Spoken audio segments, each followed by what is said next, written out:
Hello friends, నేను మీ శ్రీదేవిని. Welcome to recipe box Telugu channel. ఈరోజు నేను మీకు అందరూ ఎంత ఇష్టపడే గుత్తొంకాయ ఫ్రైని సింపుల్గా టేస్టీగా ఏ విధంగా ప్రిపేర్ చేసుకోవాలో చూపించబోతున్నానండి. ఇది సైడ్ డిష్గా చాలా బాగుంటుంది. దీనికోసం ముందుగా ఒక 1/2 kg చిన్న వంకాయల్ని తీసుకోవాలి. ఈ వంకాయలు మా ఇంట్లో చెట్టుకి కాసిన వంకాయలండి. ఇప్పుడు ఒక్కొక్క వంకాయని తీసుకుని పైన ముచ్చుకుని సగం వరకు కట్ చేసేసుకుని ఇలాగా మధ్యలోకి కట్ చేసుకోవాలి.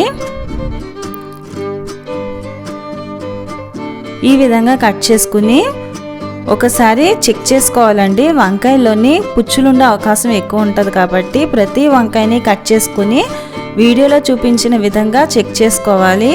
వీటిని ఇప్పుడు సాల్ట్ కలిపిన వాటర్లో వేసేసుకోవాలి. ఇలాగా వంకాయని సాల్ట్ కలిపిన వాటర్లో వేసుకోవడం వల్ల వంకాయలు అనేవి నల్లబడకుండా ఉంటాయి. ఇలా ప్రతి వంకాయని కూడా అలా కట్ చేసుకుని మధ్యలో చెక్ చేసుకుని తీసుకోవాలండి.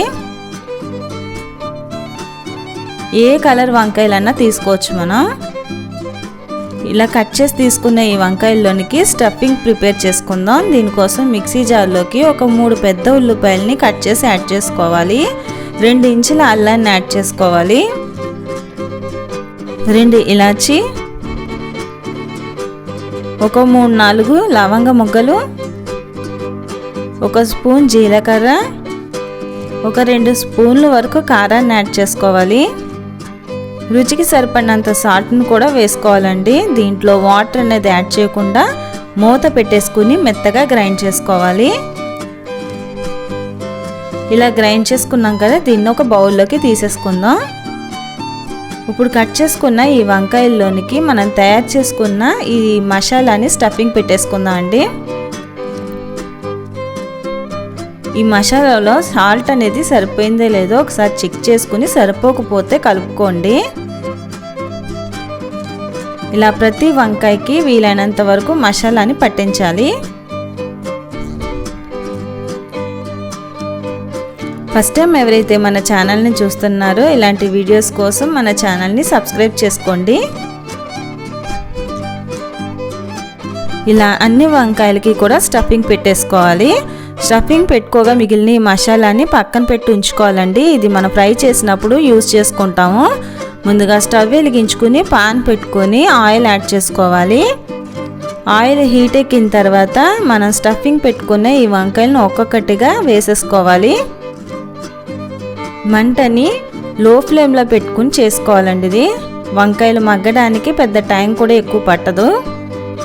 ఈ వీడియోని లాస్ట్ వరకు చూసి నచ్చినట్లయితే లైక్ చేయడం మాత్రం మర్చిపోకండి. ఇలా వంకాయలన్నీ వేసేసుకున్న తర్వాత దీనిపైన మూత పెట్టుకుని ఒక 3 minutes పాటు కుక్ చేసుకుందాం. మూత పెట్టేద్దాం. ఒక 3 minutes తర్వాత మూత ఓపెన్ చేసి చూద్దాం అండి. ఈ వంకాయలు ఒక సైడ్ మగ్గిపోయాయి. రెండో పక్కన కూడా టర్న్ చేసేసుకుందాము. గుత్తొంకాయని చాలామంది చాలా రకాలుగా చేస్తారండి. గ్రేవీ కర్రీగా చేస్తారు, అలాగే పల్లీ పొడి, నువ్వుల పొడి పెట్టి స్టఫింగ్ చేసి చేస్తూ ఉంటారు. ఒకసారి నేను చేసినట్టుగా మీరు కూడా ట్రై చేసి చూడండి. చాలా అంటే చాలా టేస్ట్గా ఉంటుంది. సైడ్ డిష్గా అయితే చాలా బాగుంటుందండి. సాంబార్ రైస్లోకి చాలా బాగుంటుంది. ఇలా వంకాయలన్నీ కూడా టర్న్ చేసుకున్న తర్వాత దీంట్లో మనం పక్కన పెట్టి ఉంచుకున్న ఈ మసాలాను కూడా ఇందులోకి వేసేసుకోవాలి. ఒకసారి ఇదంతా కూడా కలిపేసుకుందాము. కలిపేసుకుని మనం మూత పెట్టేసుకుని మరొక 3 minutes పాటు ఉంచేసుకుందాం అండి. 3 minutes అయిన తర్వాత మూత ఓపెన్ చేసి చూద్దాము. ఒకసారి ఇదంతా కూడా కలిపేసుకుందాం. ఈసారి మూత పెట్టకుండా ఇలా మధ్య మధ్యలో కలుపుకుంటూ ఒక 5 to 8 minutes పాటు ఈ వంకాయల్ని ఫ్రై చేసుకోవాలి. ఈ విధంగా ఫ్రై చేసుకున్న తర్వాత లాస్ట్లో మనం కొత్తిమీర యాడ్ చేసుకోవడమేనండి. అంతే అండి, ఎంతో టేస్టీ అయిన గుత్తొంకాయ ఫ్రై రెడీ అయిపోయింది. మరి నేను చేసిన ఈ రెసిపీ నచ్చినట్లయితే ప్లీజ్ లైక్ చేయండి, షేర్ చేయండి, కామెంట్ చేయండి. మరొక మంచి రెసిపీతో నా నెక్స్ట్ వీడియోలో కలుస్తాను. Thank you.